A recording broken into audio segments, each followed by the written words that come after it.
علی المرتضیٰ مولا علی شیر خدا کرم اللہ تعالی وجہ الکریم کا یوم شہادت ہے 21 رمضان۔ علی المرتضیٰ شیر خدا ہیں کہ ان سے خوش حبیب کبریا ہیں۔ نبی پاک علیہ الصلوۃ والسلام کی ایک حدیث ہے، مولا علی کی شان دیکھیں ہیں، ان کی عبادتیں، ان کا ذکر اپنی جگہ۔ نبی پاک فرماتے ہیں النظر الی وجہ علی عبادۃ، آقا فرماتے ہیں علی کے چہرے کو دیکھنا عبادت ہے، یعنی ان کو دیکھنا، ان کی زیارت کرنا وہ اللہ کی عبادت ہے۔ اللہ اکبر، یہ مولا علی کو خصوصی فضیلت حاصل ہوئی ہے۔ ایک بار حضرت ابوبکر صدیق رضی اللہ تعالیٰ کو دیکھا گیا کہ آپ کی عادت تھی کہ آپ مولا علی کو جب بھی دیکھتے ٹک ٹکی باندھ کر دیکھتے، حالانکہ مسلمانوں کے پہلے خلیفہ ہیں سیدنا ابوبکر صدیق، مگر آپس میں پیار کا بھی عالم یہ تھا، اور مولا علی کو جب بھی دیکھتے ٹک ٹکی باندھ کر دیکھتے۔ تو کسی نے پوچھا کہ یہ اس طرح آپ کیوں ان کا دیدار کرتے ہیں؟ تو فرمایا میں نے اپنے آقا سے سنا ہے کہ بے شک علی کے چہرے کو دیکھنا عبادت ہے۔ تو مولا علی کو صحابہ نے دیکھا، تابعین نے دیکھا، یہ تو ان کو شرف حاصل ہوا۔ ہم جمعے کے دن اللہ سے یہ تو دعا کر سکتے ہیں کہ اللہ کریم ہمیں خواب میں شیر خدا کا دیدار نصیب فرمائے۔ اچھا، اب ایک بڑی خوبصورت قرآن پاک کی آیت ہے، کیونکہ ہم ہر جمعے کو جب بیان کرتے ہیں تو قرآن پاک کی کچھ آیتوں کو ڈیفائن کرتے ہیں اور ان آیتوں سے میسج ایکسٹریکٹ کرنے کی کوشش کرتے ہیں۔ اللہ کریم قرآن مجید میں ارشاد فرماتا ہے، پارہ نمبر 6 ہے سورہ مائدہ، آیت نمبر 55، بسم اللہ الرحمن الرحیم، انما ولیکم اللہ ورسولہ والذین آمنوا الذین یقیمون الصلاۃ ویؤتون الزکاۃ وہم راکعون۔ ترجمہ اس کا کیا ہے؟ تمہارے دوست صرف اللہ اور اس کا رسول اور ایمان والے ہیں جو نماز قائم کرتے ہیں اور زکوٰۃ دیتے ہیں اور اللہ کے حضور جھکے ہوئے ہیں۔ اب اس آیت کی تفسیر میں یہ بتایا گیا کہ یہ آیت الحمدللہ شیر خدا مولا علی کرم اللہ تعالی وجہ الکریم کی شان کا بیان ہے، یہ آپ کی شان میں نازل ہوئی ہے۔ یعنی کیسی ہستیاں ہیں کہ جن کے انداز کو بیان کرنے کے لیے، جن کی شان کو بیان کرنے کے لیے قرآن پاک کی آیتیں نازل ہوتی ہیں۔ اب واقعہ کیا تھا کہ آپ ایک بار نوافل ادا فرما رہے تھے، مولا علی نفل ادا فرما رہے تھے، اتنے میں ایک محتاج شخص آیا اور وہ آپ کی کچھ مدد چاہتا تھا۔ تو مولا علی شیر خدا نے اپنے ہاتھ کی چھوٹی انگلی میں ایک رنگ پہنی ہوئی تھی، ایک انگوٹھی پہنی ہوئی تھی، آپ نماز کی حالت میں تھے۔ تو اب جب حالت رکوع میں گئے نا، تو آپ نے اس وقت سوالی کو اشارہ کیا تو اس نے مولا علی کی انگوٹھی اپنے ہاتھ سے نکال لی، یعنی نماز کے دوران ہی اشارے کے ذریعے آپ نے اس محتاج کی مدد کی۔ نبی پاک علیہ الصلوۃ والسلام یہ منظر دیکھ رہے تھے کہ مولا علی نماز پڑھ رہے ہیں، ایک محتاج آیا اور آپ نے دوران رکوع ہی اپنے اشارے سے اپنی انگوٹھی اسے صدقہ کر دی۔ اللہ اکبر، نبی پاک اس انداز سخاوت سے اتنا خوش ہوئے کہ پیارے آقا علیہ الصلوۃ والسلام نے اللہ کی بارگاہ میں دعا کی کہ اے اللہ، جس طرح حضرت موسیٰ علیہ الصلوۃ والسلام نے دعا کی تھی کہ ان کے بھائی ہارون کو ان کا وزیر بنا دیا جائے، اے اللہ پاک میں تجھ سے دعا کرتا ہوں کہ میرے اہل بیت میں میرے علی کو میرا وزیر بنا دے۔ کیا خوبصورت انداز ہے۔ اچھا، حضرت ابو ذر غفاری رضی اللہ تعالیٰ فرماتے ہیں کہ خدا کی قسم ابھی سرکار دو عالم علیہ الصلوۃ والسلام کے الفاظ پورے بھی نہیں ہوئے تھے کہ حضرت جبرائیل وحی لے کر حاضر ہوئے اور اس وقت یہ آیت کریمہ نازل ہوئے۔ اب دوبارہ آیت سنیے، واقعہ سن لیا نا، سینیریو سمجھ آ گیا کہ کیا ہوا تھا۔ یہ کیسی سخاوت تھی جو رکوع کے دوران کر دی گئی، انتظار نہیں کیا گیا۔ تو اللہ نے قرآن کی آیت نازل فرمایا انما ولیکم اللہ ورسولہ والذین آمنوا، اور تمہارے دوست صرف اللہ اور اس کا رسول اور ایمان والے ہیں۔ وہ کون سے ایمان والے؟ الذین یقیمون الصلاۃ ویؤتون الزکاۃ وہم راکعون، فرمایا جو نماز قائم کرتے ہیں اور زکوٰۃ دیتے ہیں اور اللہ کے حضور جھکے ہوئے ہیں۔ سبحان اللہ۔ تو اے میرے پیارے اسلامی بھائیوں، ہاں اب یہاں ایک شرعی مسئلہ سمجھ لیں کہ نماز کے اندر کوئی ایسا کام کرنا جس کو عمل کثیر کہا جاتا ہے، اس سے نماز فاسد ہو جاتی ہے۔ یعنی کوئی ایسا کام بندہ کرے کہ دور سے دیکھنے والا سمجھے یہ نماز نہیں پڑھ رہا، تو اس کو عمل کثیر کہتے ہیں، ٹھیک ہے نا۔ اور ایک عمل قلیل یہ ہوتا ہے کہ بالکل ہلکا سا آپ کو یوں سمجھے کہ کھجلی کی ضرورت پڑی ہے، آپ کو کہیں ضرورت ہے ٹچ کرنے کی، تو آپ نماز کے دوران ایک ہاتھ سے کر رہے ہیں تو کوئی دور سے دیکھنے والا سمجھ جائے گا کہ یہ نماز میں ہے، نماز سے باہر نہیں ہے، اس کو عمل قلیل کہتے ہیں۔ تو مولا علی نے یہ انگوٹھی صدقہ کی تھی، یہ عمل قلیل کے ذریعے کی تھی تاکہ کسی کو کوئی یہ مسکنسپشن نہ ہو جائے۔ خیر، مولا علی سے زیادہ علم کون جانتا ہے، وہ تو نبی پاک فرماتے ہیں میں علم کا شہر ہوں اور علی اس کا دروازہ ہے۔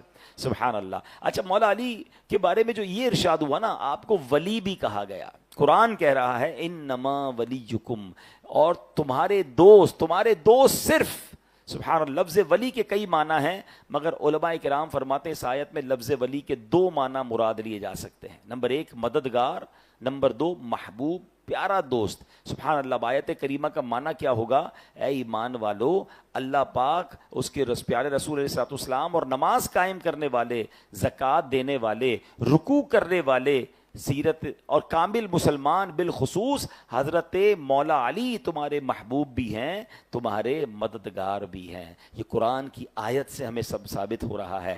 اب آئیے مولا علی کی سیرت کا ایک شاندار واقعہ۔ آپ انصاف بھی کرتے تھے تو کس انداز سے کرتے تھے، اور آپ کا یہ معاملہ کیسا تھا؟ اب ذرا اس کو سمجھیے گا۔ مولا علی کے دور خلافت کی بات ہے، ایک حبشی غلام تھا جو مولا علی سے بے پناہ محبت کیا کرتا تھا۔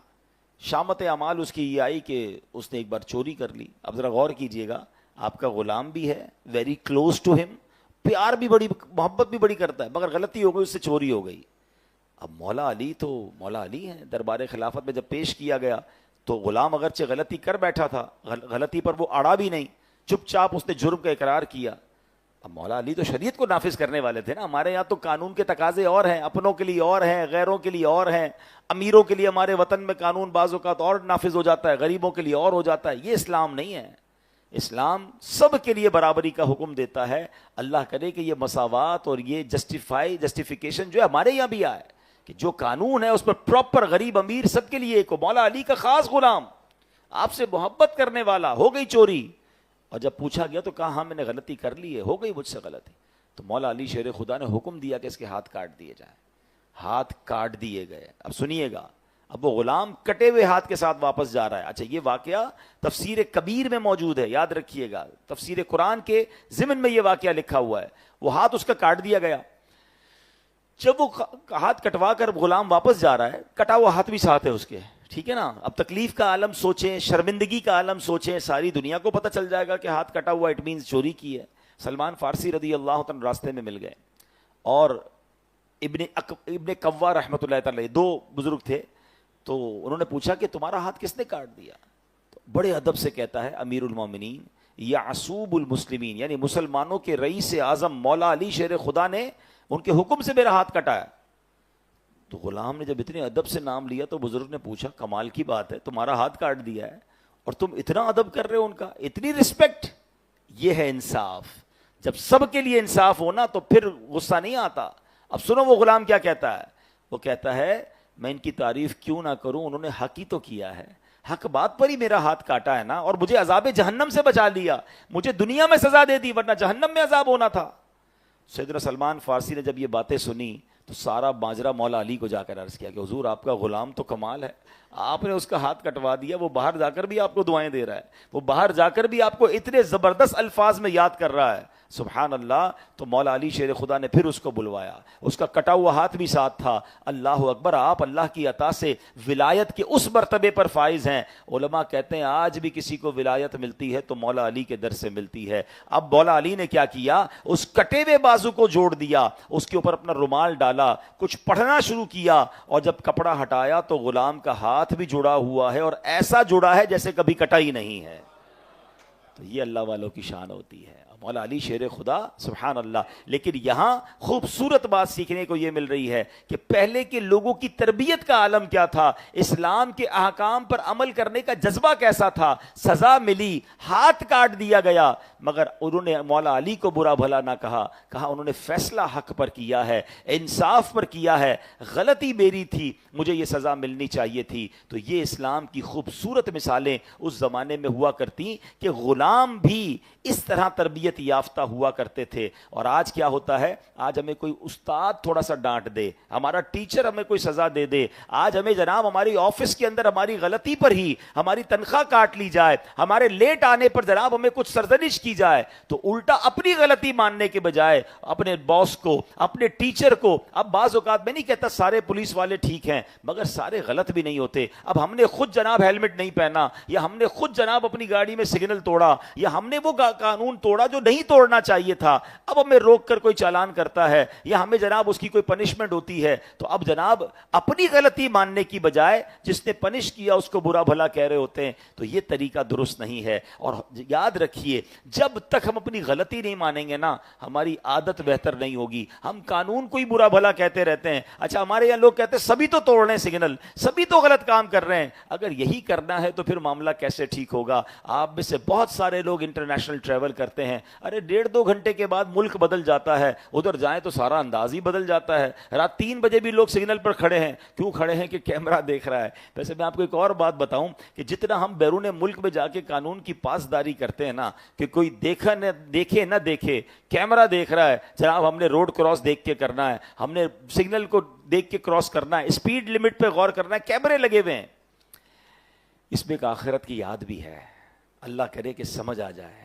کیمرے کی آنکھ سے بچتے ہیں رات کو جب کوئی نہیں دیکھ رہا کہ یار کیمرہ دیکھ رہا ہے، یہ تصویر کھینچ لے گا نا تو جناب فائن آ جائے گا۔ کاش اکیلے میں گناہ کرتے ہوئے بھی خیال آ جائے کہ اللہ دیکھ رہا ہے، ٹھیک ہے گھر میں کوئی نہیں دیکھ رہا، کمرہ بند ہے، میں جو کر رہا ہوں یہ حرام کام یہ کوئی نہیں دیکھ رہا، مگر ہر لمحے مجھے رب دیکھ رہا ہے، میرے ساتھ کرامن کاتبین فرشتے ہیں۔ آج دنیا کی پینلٹی کے لیے لوگ رات کو 3 بجے روڈ پر کھڑے ہوتے ہیں، سگنل کراس نہیں کرتے۔ بہت سارے ایسے کام ہیں جو دل چاہتا نہیں ہے مگر کر رہے ہوتے ہیں۔ نہیں بھائی بہت خطرناک پینلٹی لگ جائے گی، پاکستان کی بات نہیں کر رہا، ہمارے یہاں تو بہت کچھ لوگ غلط کر رہے ہوتے ہیں، لیکن ان تمام لوگوں کو کاش یہ خیال آ جائے کہ جس طرح تم تنہائی میں بھی قانون کی پکڑ کے خیال سے وہ غلط کام نہیں کر رہے ہو، تو سوچو جب میں اکیلے میں گناہ کرتا ہوں تو رب بھی تو دیکھ رہا ہے نا۔ قانون کو تو کوئی نہ کوئی ڈاج دیا جا سکتا ہے، اللہ کی بارگاہ میں بہانے نہیں چلیں گے، وہاں سب دل کی نیت بھی پتا ہے۔ ہاں یہاں تو لوگ ہمیں گناہ کرتے دیکھ لیں تو ہم گھما سکتے ہیں کہ بھائی میں کچھ اور کر رہا تھا، آپ کی غلط فہمی تھی، میری نیت کچھ اور تھی، وہاں تو دل کے حالات بھی پتا ہے۔ اپنے دل کو بھی صاف رکھیے، اپنی جلوت کو بھی صاف رکھیے، اپنی خلوت کو بھی صاف رکھیے۔ یہ مت سوچئے مجھے کوئی نہیں دیکھ رہا، یہ مت سوچئے میں اس ملک میں نہیں کسی اور ملک میں ہوں، میں جدھر بھی ہوں میرا خالق میرا مالک مجھے دیکھ رہا ہے۔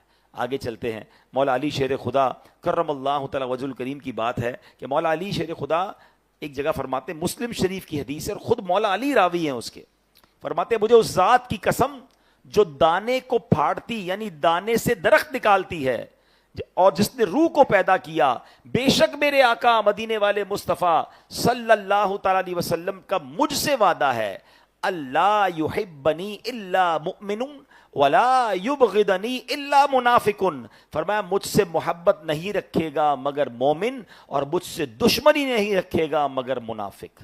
تو پتہ چلا کہ محبت مولا علی شیر خدا کرم اللہ تعالی وجہ الکریم سے محبت یہ ایمان کی نشانی ہے، اور معاذ اللہ مولا علی کرم اللہ تعالی وجہ الکریم سے بغض یہ منافقت کی نشانی ہے۔ صحابی رسول فرماتے ہیں حضرت جابر رضی اللہ تعالیٰ عنہ کہ صحابہ کرام کے ہاں تو یہ طریقہ تھا کہ کسی کے ایمان یا منافقت کو چیک کرنا ہوتا تھا نا تو بغض علی جانتے تھے، جس کو دیکھتے کہ حضرت مولا علی سے بغض رکھتا ہے جان لیتے کہ یہ منافق ہے۔ یعنی آج کے دور میں بھی ہمیں یہ غور کرنا کہ محبت علی یہ ایمان کی پہچان ہے اور بغض علی یہ منافقت کی پہچان ہے۔ اللہ سے دعا کرتے ہیں کہ اللہ کریم ہمیں مولا علی شیر خدا بلکہ نبی پاک کے پورے خاندان اور تمام صحابہ اور اہل بیت سے ہمیں سچی محبت نصیب فرمائے۔ اچھا اب آگے چلتے ہیں، حجۃ الوداع کے واقعہ ہے، نبی پاک علیہ الصلوۃ والسلام کی ظاہری زندگی کا یہ جو آخری حج تھا اس کو حجۃ الوداع کہتے ہیں۔ پیارے آقا حج کی ادائیگی کے بعد مدینہ منورہ تشریف لا رہے تھے، راستے میں ایک جگہ آتی ہے، ایک مقام آتا ہے جس کو غدیر خم کہتے ہیں۔ حضرت برا بن عازب رضی اللہ تعالیٰ فرماتے ہیں غدیر خم کے مقام پر نبی پاک علیہ الصلوۃ والسلام نے قیام فرمایا، ایک درخت کے سائے میں آپ علیہ الصلوۃ والسلام کے لیے جگہ صاف کی گئی، یہاں آپ علیہ الصلوۃ والسلام نے نماز ظہر ادا فرمائی۔ نماز کے بعد نبی پاک علیہ الصلوۃ والسلام نے صحابہ کو ایک خطاب فرمایا، اب جو خطاب ہے ذرا غور سے سنیے گا۔ آقا فرماتے ہیں الستم تعلمون انی اولا بالمؤمنین من انفسہم، یعنی اے میرے صحابہ کیا تم نہیں جانتے کہ میں مسلمانوں کا ان کی جان سے زیادہ مالک ہوں؟ صحابہ کرام نے عرض کی بلا، یعنی کیوں نہیں یا رسول اللہ صلی اللہ تعالی علیہ وسلم، یقیناً آپ ہماری جانوں سے زیادہ ہمارے مالک ہیں۔ تو اللہ پاک کے نبی رسول ہاشمی صلی اللہ تعالی علیہ وسلم نے دوبارہ فرمایا الستم تعلمون انی اولا بکل مؤمن من نفسہ، کیا تم نہیں جانتے کہ میں ہر مسلمان کا اس کی جان سے زیادہ مالک ہوں؟ صحابہ کرام نے پھر عرض کی بلا یا رسول اللہ کیوں نہیں، آپ ہم میں سے ہر کسی کی جان سے زیادہ ہمارے مالک ہیں۔ اب مالک و مختار نبی رسول ہاشمی صلی اللہ علیہ وسلم نے حسنین کریمین کے بابا جان حضرت مولا علی شیر خدا کرم اللہ تعالی وجہ الکریم کا مبارک ہاتھ اپنے ہاتھ میں لیا اور فرمایا من کنت مولاہ فعلی مولا، جس کا میں مولا ہوں اس کے علی مولا ہے۔ پھر آپ علیہ الصلوۃ والسلام نے دعا کی اللہم والی اللہم والی من والاہ وعادی من عادہ، اے اللہ پاک جو علی سے محبت کرے تو اس سے محبت فرما، جو علی سے دشمنی رکھے تو اس سے دشمنی فرما۔ یہ صاف صاف اعلان نبی پاک علیہ الصلوۃ والسلام نے غدیر خم کے موقع پر فرمایا، جس کا میں مولا اس کے علی مولا ہے۔ جو علی سے محبت کرے مولا تو ان سے محبت فرما، اور جو ان سے دشمنی رکھے میرے کریم مولا تو ان سے دشمنی فرما۔ شاعر لکھتے ہیں نا، جس کسی کا میں ہوں مولا اس کے مولا ہے علی، جس کسی کا میں ہوں مولا اس کے مولا ہے علی، ہے یہ قول مصطفیٰ مولا علی مشکل کشا۔ سبحان اللہ۔ حکیم الامت مفتی احمد یار خان نعیمی رحمۃ اللہ تعالی فرماتے ہیں یہاں ولی یعنی مولا کا معنی خلیفہ نہیں بلکہ اس کا معنی دوست یا مددگار ہے، یعنی ہمارے آقا علیہ الصلوۃ والسلام کے اس فرمان کا مطلب یہ بنتا ہے کہ جس کا میں محبوب اور مددگار ہوں اس کے علی بھی دوست ہیں، محبوب بھی ہیں، مددگار بھی ہیں۔ تو اے میرے پیارے اسلامی بھائیوں، مولا علی کہنا کچھ لوگوں کو کنفیوژن ہو جاتی ہے کہ یار یہ مولا علی کیوں کہہ رہے ہیں؟ تو مولا علی یہ نبی ہے، یہاں بمانا دوست ہے یا بمانا ولی ہے یا بمانا مددگار ہے، تو یہ سبحان اللہ یہ وہ والا مولا نہیں جو ہم اللہ کو مولا کہہ رہے ہوتے ہیں۔ ورنہ تو آج بھی ہم لوگوں کو کہتے ہیں نا مولانا صاحب کیا حال ہے، تو آپ نے مولانا تو ایک عام عالم دین کو بھی کہا، تو یہاں یہ مطلب نہیں ہوتا، تو کنفیوز نہیں ہونا چاہیے۔ مولا علی کو جو کہا جاتا ہے مولا علی یہ شیر خدا، یہ حدیث پاک سے ثابت ہے، اور نبی پاک نے فرمایا جس کا میں مولا ہوں اس کے علی مولا ہیں۔ اللہ کریم ہم سب کے دلوں میں مولا علی کی اہل بیت اطہار کی محبت میں مزید اضافہ فرمائے۔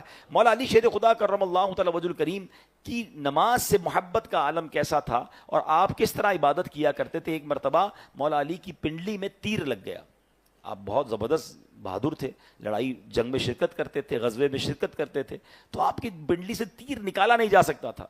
تو آپ کے صاحبزادے امام حسن مجتبیٰ نے کہا کہ آپ ایسا کریں کہ اس زمانے میں تو بے ہوشی والا معاملہ تو تھا نہیں، سن کرنے والا یہ بڑی نعمت ہے اللہ کی، یہ زخم لگ جائے آپریشن ہو جاتا ہے بندے کو پتہ ہی نہیں چلتا۔ اس زمانے میں تو وداؤٹ آپ سوچیں کہ کسی جگہ کو سن کیے بغیر اگر تیر نکالنا ہے یا جناب کوئی آپریشن کرنا ہے تو کتنا تکلیف کا باعث ہوگا۔ تو آپ کے صاحبزادے نواسہ رسول امام حسن مجتبیٰ رضی اللہ تعالیٰ عنہ فرماتے ہیں کہ ایسا کریں کہ جب نماز پڑھ رہے ہو نا مولا علی تو یہ اللہ کی یاد میں بالکل محو ہو جاتے ہیں، آپ کا جسم نرم ہو جائے گا، اللہ کی یاد میں جب ہوتے ہیں نا آپ کا جسم نرم و ملائم ہو جائے گا، اس وقت تیر نکال لیا جائے۔ اور ایسا ہی ہوا کہ امام صاحب نے مولا علی نے جب نماز شروع کی نا تو جو طبیب تھے ڈاکٹرز تھے وہ قریب آئے اور نماز کی حالت میں وہ تیر نکالا، وہ تیر جو نکلتا ہی نہیں تھا، مولا علی کو پتہ بھی نہیں چلا، آپ نے پوری نماز ادا کی، ایسی اللہ کی یاد میں گم ہو کر نماز پڑھتے تھے۔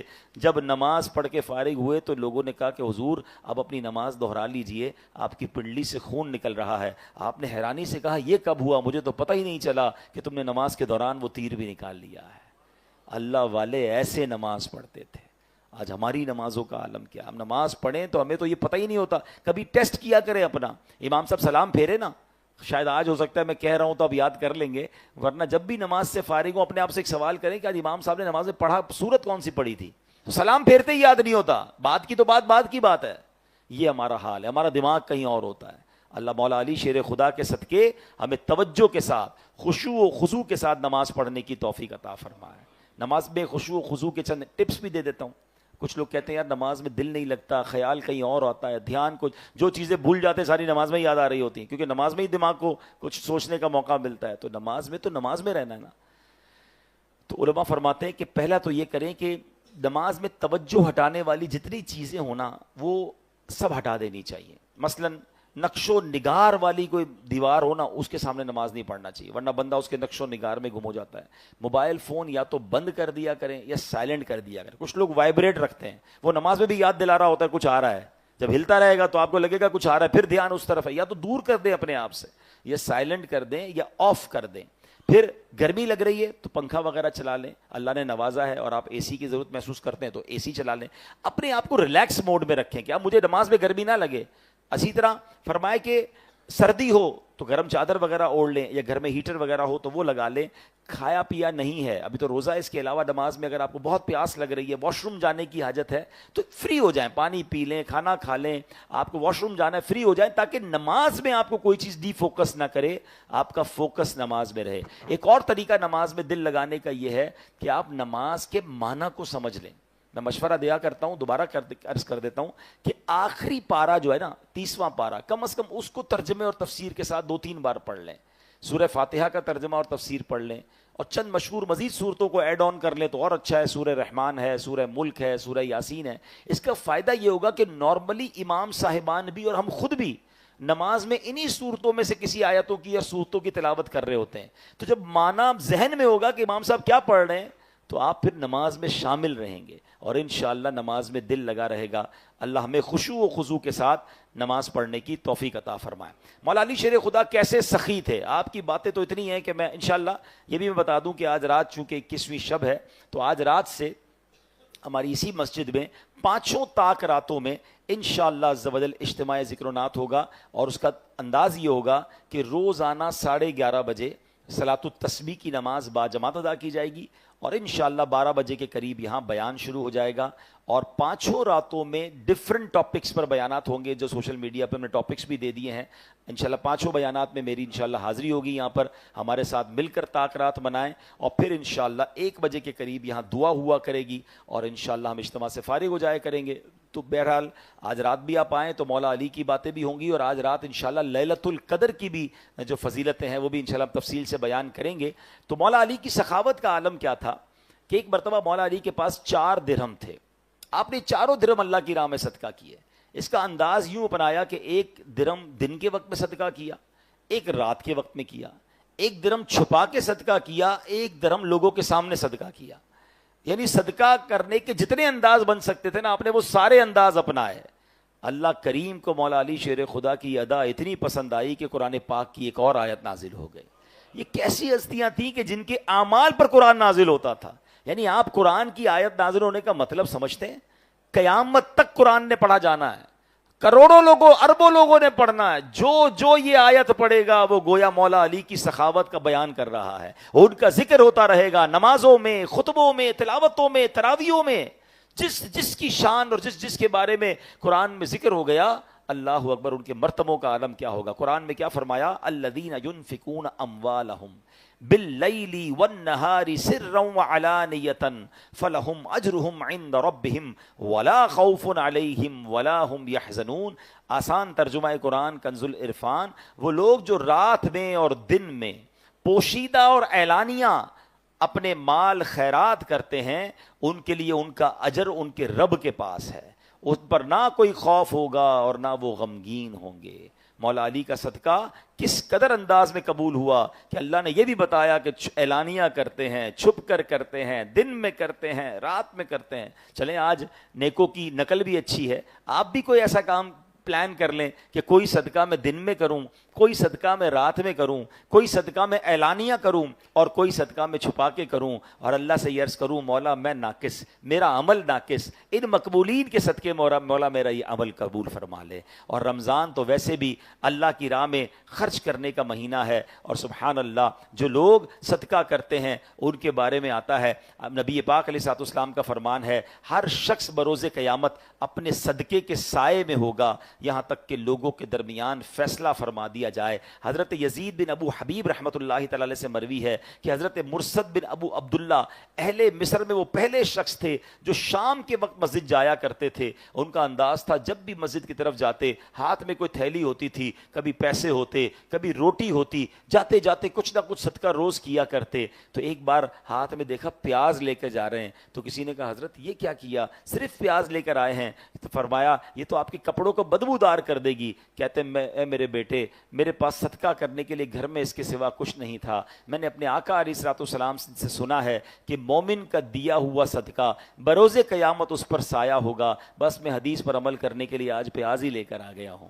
تو اللہ والا کو یہ انداز تھا کہ جو کچھ ہوتا تھا روزانہ کچھ نہ کچھ صدقہ کیا کرتے. اللہ کرے کہ ہمیں بھی یہ عادت نصیب ہو جائے. الحمدللہ ماہ رمضان لوگوں کی مدد کیجئے، جتنا ہو سکے غریبوں میں تقسیم کیجئے، جو ہو سکے جس کی جو زکوٰۃ بنتی ہے. اگر ابھی تک زکوٰۃ ادا نہیں کی تو پوری زکوٰۃ ادا کریں. یاد رکھیے زکوٰۃ مال کا میل ہے، اور اگر آپ اپنے مال سے زکوٰۃ کو نہیں نکالتے تو یہ باقی مال کو بھی میلا کر سکتا ہے. اور روایتوں میں یہ مضمون ہے کہ جو زکوٰۃ جس مال کی زکوٰۃ ادا نہیں کی جاتی اسی مال سے بندے کو قبر میں عذاب دیا جائے گا. تو ایسا نہ ہو کہ سونے چاندی اور یہ پیسے انگارے بن کر ہمیں تکلیف پہنچائیں. تو پراپر طریقے سے بلا کسی تردد کے بے شک کسی عالم دین کے ساتھ بیٹھیں اور سمجھیں کہ میری زکوٰۃ بنتی کتنی ہے، اور پوری کی پوری زکوٰۃ نکالیں اور ہر سال نکالیں. اور زکوٰۃ کے علاوہ بھی صدقہ و خیرات کیا کریں.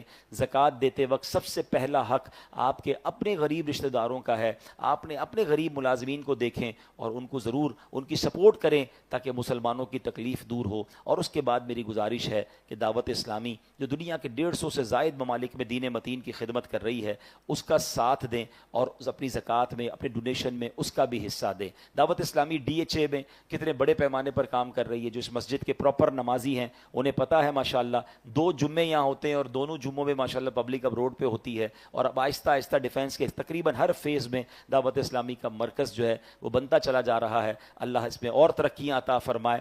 آج ہماری ہماری جو مسجد کی کمیٹی ہے انہوں نے بتایا کہ ہماری اس مسجد کا جو سالانہ خرچ ہے وہ تقریباً 70 لاکھ روپے ہے. ایئرلی اس مسجد پر 70 لاکھ روپے خرچ ہوتے ہیں. آپ کے سامنے یہاں پروگرامز ہوتے ہیں، اس کی یوٹیلیٹی بلز ہیں، اور ایوریج بنائیں تو تقریباً 6 لاکھ روپے مہینہ یہ بنتا ہے. تو میں یہ بھی چاہوں گا جو ماشاءاللہ اس مسجد میں آتے ہیں فیضیاب ہوتے ہیں، اللہ نے آپ کو نوازا ہے، آپ اس مسجد کے ممبر بن جائیں. ماہانہ کچھ اپنا سسٹم طے کر لیں. ماشاءاللہ مسجد کمیٹی کے لوگ یہاں موجود ہیں، باہر بھی انشاءاللہ کھڑے ہوں گے. رمضان میں یا تو اتنا ڈونیشن دے دیں کہ پورے سال مسجد کو کسی قسم کی اس حوالے سے ڈونیشن کی ضرورت نہ پڑے. تو میں امید کرتا ہوں کہ اللہ کے گھر کی آپ اس حوالے سے مدد کریں گے. حدیث پاک میں آتا ہے جس کا مضمون ہے جو اللہ کی رضا کے لیے اللہ کا گھر بناتا ہے، مسجد بناتا ہے، اللہ اس کے لیے جنت میں گھر بناتا ہے. تو یہ جنت کا گھر ہے، اس میں اپنا تعاون. جس طرح اپنے گھر کی فکر کرتے ہیں کہ میرے گھر کا منتھلی بجٹ اتنا ہے، تو ہماری اس مسجد کا منتھلی بجٹ 6 لاکھ تقریباً بنتا ہے، سال کے 70 لاکھ بنتا ہے. تو اس میں اپنا ڈونیشن جو ہے وہ دیا کریں. اور جس طرح میں نے زکوٰۃ کی عرض کی، زکوٰۃ بھی دیں. جمعے کے دن کی ایک نیکی 70 نیکیوں کے برابر ہے. آپ اپنا فطرہ بھی چاہیں تو ابھی ادا کر سکتے ہیں. اپنے تمام گھر والوں کا فطرہ ادا کرنا ہے. عید کی نماز سے پہلے ادا کرنا سنت ہے. جب چاہیں جمعے کو کریں گے تو وہ بھی ملٹی پلائی بائی 70 ہو جائے گا. ہاں میں یہاں یہ ضرور عرض کروں گا کہ جن کو اللہ نے نوازا ہے وہ بہترین فطرہ ادا کریں. فطرے میں 4 قسم ہیں: کھجور، کشمش، جو اور گندم. اللہ نے اگر مجھے لاکھوں سے اچھا بنایا ہے تو پھر مناسب بھی یہی ہے کہ میں ٹاپ آف دا کیٹیگری فطرہ دوں، اور یہ شکرانہ میں دوں کہ یا اللہ تو نے مجھے لاکھوں سے اچھی زندگی دی ہے تو میں تیری راہ میں خرچ بھی بہترین کروں گا.